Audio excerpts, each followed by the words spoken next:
Hello दोस्तों, स्वागत है मेरे इस यूट्यूब चैनल पर जिसका नाम है फिजिक्स क्लासेस 937। दोस्तों, इलेक्ट्रोस्टैटिक में इलेक्ट्रिक चार्ज चैप्टर हम लोगों ने स्टार्ट किया था, जिसमें हम लोगों ने आवेशों के बारे में पढ़ा था, उसकी प्रॉपर्टी के बारे में पढ़ा था और साथ ही साथ कूलम्स लॉ और उस पर कुछ बेस्ड क्वेश्चन भी किए थे। ठीक है। उसके बाद हमने कहा था कि कोई भी आवेश है, चाहे वो पॉजिटिव हो चाहे नेगेटिव हो, किसी भी आवेश का वह क्षेत्र जिसमें किसी अन्य आवेश को लाने पर वह आकर्षण अथवा प्रतिकर्षण बल का अनुभव करता है, तो उस क्षेत्र को पहले आवेश का वैद्युत क्षेत्र कहते हैं। ठीक है। अब वैद्युत क्षेत्र को रिप्रेजेंट करने के लिए किस तरीके से हम लोग उसको दर्शाएं कि किस जगह पर वैद्युत क्षेत्र कम होगा, वैद्युत क्षेत्र की तीव्रता कम होगी या वैद्युत क्षेत्र की तीव्रता किस बिंदु पर अधिक होगी, इस बात को समझाने के लिए फैराडे नामक वैज्ञानिक ने वैद्युत बल रेखाओं या वैद्युत क्षेत्र रेखाओं का सहारा लिया। एक ही बात है, वैद्युत बल रेखाएं बोलिए या वैद्युत क्षेत्र रेखाएं बोलिए, इंग्लिश में इलेक्ट्रिक फील्ड लाइंस बोलते हैं उनको। तो भाई साहब देखो, आज का जो लेक्चर है इसमें हम लोग वैद्युत बल रेखाएं और वैद्युत क्षेत्र की तीव्रता के बारे में पढ़ेंगे और किसी आवेश जैसे कोई क्यू चार्ज है, इसके कारण किसी अन्य बिंदु पर किस तरीके से वैद्युत क्षेत्र की तीव्रता फाइंड करेंगे, अर्थात इसकी प्रबलता कितनी होगी, वो हम लोग आज इस लेक्चर में देखेंगे। तो चलिए शुरू करते हैं। वैद्युत बल रेखाएं अथवा क्षेत्र रेखाएं। फैराडे नामक वैज्ञानिक ने वैद्युत क्षेत्र के प्रदर्शन के लिए वैद्युत बल रेखाओं का सुझाव दिया। सही बात है। अब वैद्युत बल रेखाएं होती क्या है, तो सुनिए, वैद्युत बल रेखाएं विद्युत क्षेत्र में खींचा गया वह काल्पनिक निष्कोण वक्र है। इसमें मैंने लिखा नहीं है, परंतु आप काल्पनिक निष्कोण वक्र लिखिएगा। वह काल्पनिक निष्कोण वक्र है जिस पर कोई स्वतंत्र आवेश चलता है। काल्पनिक निष्कोण वक्र का मतलब ये हुआ कि जो वैद्युत बल रेखाएं होती हैं वे काल्पनिक होते हैं। मतलब हम लोग मानते हैं कि हाँ, कोई रेखाएं हैं जिनका आकार ऐसे, जैसे आप एक चुंबक लीजिए और उसके आसपास क्या करें कि मेटल्स का, लोहे के कुछ मुरादे, मतलब छोटे छोटे उसके कण लीजिए। ठीक है। जब हम रखते हैं उसको तो हम पाते हैं कि वे आकर्षित होते हैं चुंबक से, कुछ ऐसे, जैसे मान लो कि यहाँ पर एक चुंबक रखा है और जब हम मुरादे रखते हैं तो उनका आकार कुछ इस तरीके से हो जाता है, ऐसे ऐसे ऐसे। ठीक है ना। तो उसी को हम लोग इलेक्ट्रिक फील्ड लाइंस कहते हैं। ठीक है। तो देखिएगा, विद्युत बल रेखाएं विद्युत क्षेत्र में खींचा गया वह निष्कोण वक्र है जिस पर कोई स्वतंत्र आवेश चलता है। ठीक है। जिस स्थान पर विद्युत बल रेखाएं सघन होगी, अर्थात ज्यादा होंगी, या यूं कहें कि पास पास होंगी, वहां पर वैद्युत क्षेत्र अधिक प्रबल होगा, अर्थात वैद्युत क्षेत्र की तीव्रता अधिक होगी। ठीक है। वो अभी हम लोग समझेंगे, जो यहाँ पर हमने फिगर ऐसे है बनाया है। ठीक है ना। देखो दूसरा, देखो यहाँ पर जिस स्थान पर या जिस बिंदु पर विद्युत बल रेखाएं दूर दूर होंगी वहाँ पर विद्युत क्षेत्र की तीव्रता कम होगी, या यूँ कहें कि विद्युत क्षेत्र की तीव्रता दुर्बल होगी। अब जैसे एनसीईआरटी में एक क्वेश्चन है, और तो और वो पिछले ईयर में 2019 में, ठीक है ना, क्वेश्चन आया भी था, कुछ इस तरीके का फिगर आउट दिया था, ऐसे फिगर दिया था। ठीक है। और यहाँ पर एक पॉइंट ए माना था, यहाँ पर बी माना था और यहाँ पर सी। अब इसमें क्वेश्चन था कि जो चित्र दिया गया है विद्युत बल रेखाएं, उनमें कुछ पॉइंट्स दिए हैं ABCD। हमें बताना था कि किस बिंदु पर वैद्युत क्षेत्र की तीव्रता अधिक होगी, किस पर कम होगी और कहाँ जीरो होगी। तो जहाँ पर वैद्युत, अभी हम लोगों ने पढ़ा कि जहाँ पर वैद्युत बल रेखाएं सघन होगी, मतलब कि घन होंगी, ज़्यादा होंगी, पास पास होंगी, वहाँ पर वैद्युत क्षेत्र की तीव्रता अधिक होगी। तो आप देख पा रहे हो कि बिंदु ए जो है, बिंदु ए यहाँ पर है, यहाँ पर वैद्युत बल रेखाएं अधिक पास पास हैं। इसका मतलब ये हुआ कि यहाँ पर वैद्युत क्षेत्र की तीव्रता अधिक होगी। इसकी तुलना में अगर बिंदु बी को देखा जाए तो बिंदु ए की तुलना में बिंदु बी के यहाँ वैद्युत क्षेत्र की तीव्रता कम होगी, और वहीं बिंदु सी पर वैद्युत क्षेत्र की तीव्रता लगभग जीरो होगी। क्यों? क्योंकि वहाँ पर कोई वैद्युत बल रेखाएं है ही नहीं। ठीक है। तो इस तरीके का क्वेश्चन 1 नंबर में पूछ सकता है। ठीक है। आगे बढ़ते हैं अपन। अब वैद्युत बल रेखाओं के कुछ गुण होते हैं कि वो कैसे उत्पन्न होते हैं, है ना, उनका मुड़ाव किस तरीके से होता है, और तो और उन पर स्पर्श रेखा जब खींचते हैं तो वो क्या दर्शाता है। तो इनके कुछ गुण हैं वो देखते हैं हम लोग, ठीक है। देखो वैद्युत बल रेखाओं के गुण, properties of electric field lines, ठीक है, समझिएगा। देखो कह रहा है विद्युत बल रेखाएं धनावेश या यूं के धनात्मक आवेश से प्रारंभ होती है और ऋणावेश पर समाप्त होती है। कह रहा है कि जैसे कोई पॉजिटिव चार्ज है यहाँ पर, ठीक है, कोई पॉजिटिव चार्ज है तो यहाँ से वैद्युत बल रेखाएं प्रारंभ होंगी अर्थात निकलेंगी, और यदि ये पॉजिटिव चार्ज न होकर नेगेटिव चार्ज होता तो यहाँ इसके अंदर यूँ कहें कि इस पर समाप्त होंगी वैद्युत बल रेखाएं, मतलब इसके अंदर आएंगी ऐसे, ठीक है। वही चित्र हमने यहाँ पर दर्शाए हैं। अब यदि हम इन दोनों बिंदु आवेशों को पास पास लाते हैं तो जो इलेक्ट्रिक फील्ड लाइंस है वो कुछ इस तरीके से देखने को मिलती हैं, ऐसे ऐसे, ठीक है। अब ये क्यों नहीं गई, क्योंकि ये इनसे तो कुछ दूरी पर है, डिस्टेंस पर है, या यूँ कहें कि ये कवर कर ले रहा है इनके स्थान को, जिनकी वजह से इन पर आकर्षण बल कम लग रहा है। तो ये ऐसे इधर की तरफ थोड़े कर्व हैं परंतु इधर चले गए, ये पॉइंट माइनस वाले चार्ज तक नहीं पहुँचे हैं, ठीक है। अच्छा ठीक है भैया, लेकिन एक चीज़ इसमें बहुत ही इम्पोर्टेंट है ये कि विद्युत बल रेखाएं धनावेश से प्रारंभ होती है और ऋणावेश पर समाप्त होती है, लेकिन ये बंद पाश नहीं बनाती हैं। ध्यान रहे कि यहाँ पॉजिटिव से निकली है ऐसे और नेगेटिव पर जाकर समाप्त हो गई, परंतु क्या ये पुनः नेगेटिव से पॉजिटिव तक आई क्या? नहीं। अगर ऐसे आकर ऐसे जाती, अगर ये पॉजिटिव से आकर नेगेटिव तक ऐसे जाती और पुनः पॉजिटिव पर आती तब ये क्लोज लूप हो जाता ना ऐसे, जबकि ऐसा नहीं होता है, ये पॉजिटिव से निकलकर नेगेटिव में समाप्त हो जाता है। तो बंद पाश कौन बनाता है? वो आगे आप पढ़ोगे चुंबकीय बल रेखाएं जो होती हैं वो बंद पाश बनाती है, ठीक है ना।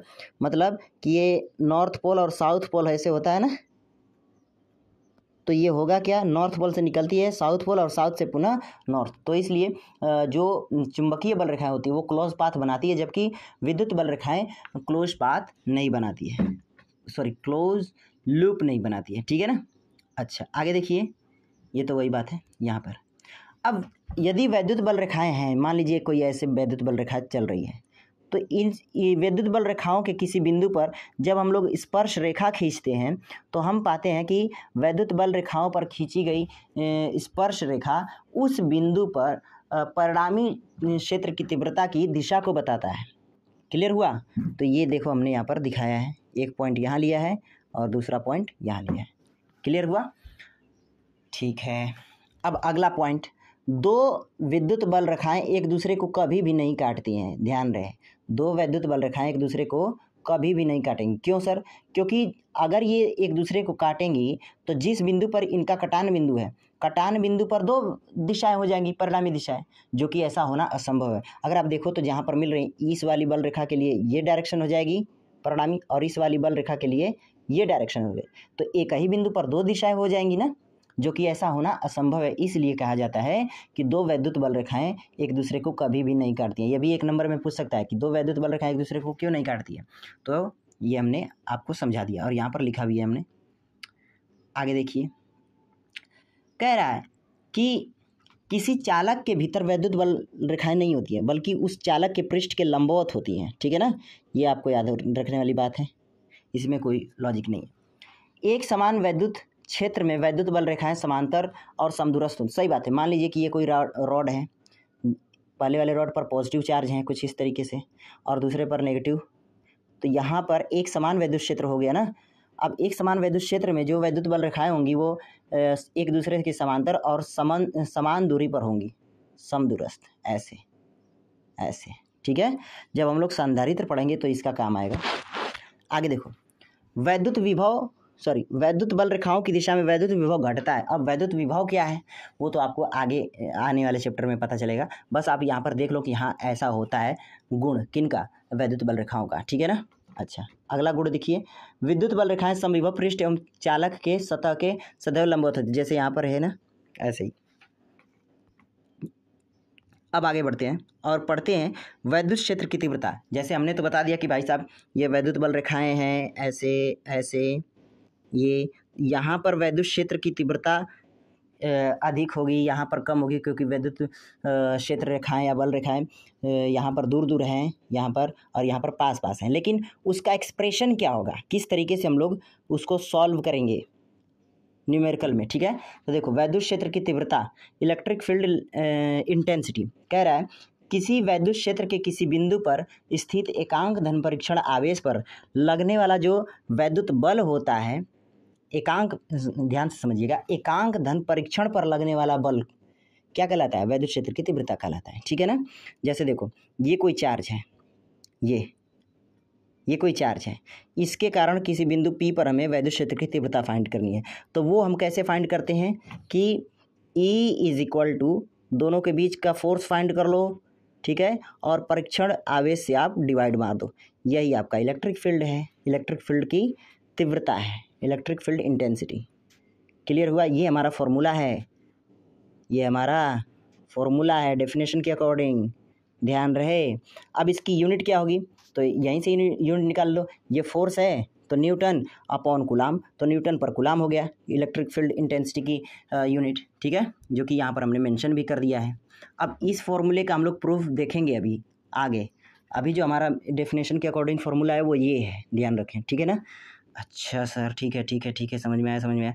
वैद्युत क्षेत्र की तीव्रता जो है ना, अगर आप ध्यान से देखो तो क्या फोर्स अपॉन चार्ज है, तो इसका मतलब ये हुआ कि ये E is directly proportional to F, है ना।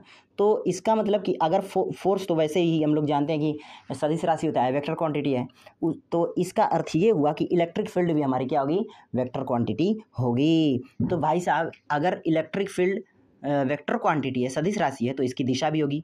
तो बताइए वो कहाँ है। तो देखो, जो वैद्युत क्षेत्र की दिशा है ना, वो वैद्युत बल रेखाओं की दिशा में ही होती है। जिधर वैद्युत बल रेखाएं जाएंगी उधर ही हमारी इलेक्ट्रिक फील्ड भी होगी। जैसे पॉजिटिव चार्ज है तो यहाँ से वैद्युत बल रेखाएं बाहर की तरफ जा रही हैं, तो इलेक्ट्रिक फील्ड भी बाहर की तरफ होंगी। यहाँ पर नेगेटिव चार्ज है, यहाँ पर वैद्युत बल रेखाएं अंदर की तरफ आ रही हैं, तो यहाँ पर अंदर की तरफ होंगी। ये सारी चीज़ें हैं, ठीक है। अब एक्सप्रेशन कैसे फाइंड करें, कैसे हम लोग फाइंड आउट करेंगे कि वैद्युत बल रेखाएं, वैद्युत क्षेत्र की तीव्रता किसी बिंदु पर क्या होगी। तो यहाँ पर देखो, माना कोई बिंदु O है जिस पर कोई आवेश Q स्थित है। O से R दूरी पर एक बिंदु P है जहाँ पर हमने मान लिया कि परीक्षण आवेश स्थित है। अब परीक्षण आवेश क्या होता है, परीक्षण आवेश एक ऐसा आवेश होता है जिसका स्वयं का विद्युत क्षेत्र जो होता है वो लगभग नगण्य होता है, होगा तो जरूर, लेकिन वो इतना छोटा है कि हम लोग उसको कंसीडर नहीं करते हैं, ठीक है ना। अच्छा भैया, ठीक है ठीक है। तो हमें O पर स्थित Q आवेश के कारण बिंदु P पर वैद्युत क्षेत्र की तीव्रता फाइंड करनी है, ठीक है। तो सबसे पहले कूलम्स लॉ के सहायता से हम लोग क्या, इन दोनों के बीच फोर्स फाइंड कर लेंगे। F equal to 1/4πε0 Q not by R square. R cap क्या बता रहा है, डायरेक्शन बता रहा है कि ये किधर से किधर की तरफ लग रहा है, O से P की ओर, बाहर की ओर, ठीक है ना, क्योंकि ये दोनों पॉजिटिव है। अच्छा सर, अच्छा अच्छा अच्छा। अब हम जानते हैं कि अभी इलेक्ट्रिक फील्ड इंटेंसिटी का फॉर्मूला क्या पढ़े हम लोग, E is equal to F by Q0 या Q0, यही पढ़े ना। तो फोर्स हम लोग जान गए कि इन दोनों के बीच कितना फोर्स लग रहा है, F, यहाँ से ये।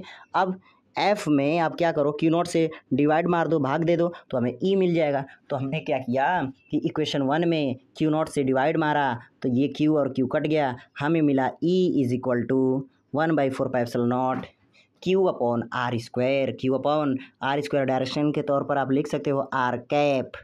बात समझ में आई है, न्यूटन पर कूलाम इसका जो मात्रक हो जाएगा। क्लियर है? अच्छा, आइए अब इस पर एक क्वेश्चन भी कर लेते हैं हम लोग। देखो, निर्वात में स्थित एक इलेक्ट्रॉन से 2 मीटर की दूरी पर उत्पन्न वैद्युत क्षेत्र की तीव्रता क्या होगी। अब निर्वात में एक इलेक्ट्रॉन है, मान लीजिए कि ये उसकी पोजीशन है, इलेक्ट्रॉन है, यहाँ से 2 मीटर की दूरी पर कोई बिंदु P है, मान लिया हमने।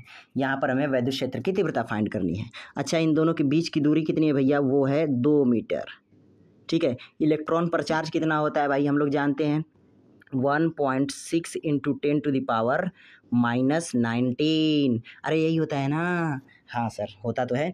तो अभी अभी हम लोगों ने इलेक्ट्रिक फील्ड इंटेंसिटी का फॉर्मूला यहाँ पर डिराइव किया है, तो इसमें रख दो 1/4πε0 Q अपॉन R स्क्वायर। हम लोग जानते हैं 1/4πε0 की वैल्यू होती है 9 × 10⁻9 इंटू 1.6 × 10⁻−19 अपॉन 2 का स्क्वायर, क्योंकि उनके बीच की दूरी का स्क्वायर है ना।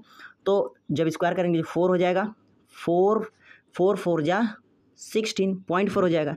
अब जब इस 9 और 0.4 का मल्टीप्लाई करेंगे तो 3.6 × 10⁻- क्या 10⁻10⁻10 होगा। ये 10 है, याद रखें, क्योंकि ये 9 यहाँ से ये 9 और ये -19, ठीक है, जुड़ जाएगा तो हो जाएगा 10, तो ये 10⁻10 न्यूटन पर कूलाम। अरे समझ में आया कि नहीं आया? ठीक है सर, समझ में तो आया। अब अगले लेक्चर में हम लोग देखेंगे कि जब 2 या 2 से अधिक आवेश स्थित हों तो किसी एक आवेश पर इलेक्ट्रिक फील्ड की इंटेंसिटी किस तरीके से फाइंड आउट करते हैं। सीधी सी बात है कि आवेशों के निकाय में किसी आवेश के द्वारा विभिन्न आवेशों के द्वारा किसी एक आवेश पर इलेक्ट्रिक फील्ड इंटेंसिटी कैसे फाइंड आउट करेंगे, ये अगले लेक्चर में हम लोग पढ़ेंगे। ठीक है, तब तक के लिए पढ़ते रहिए।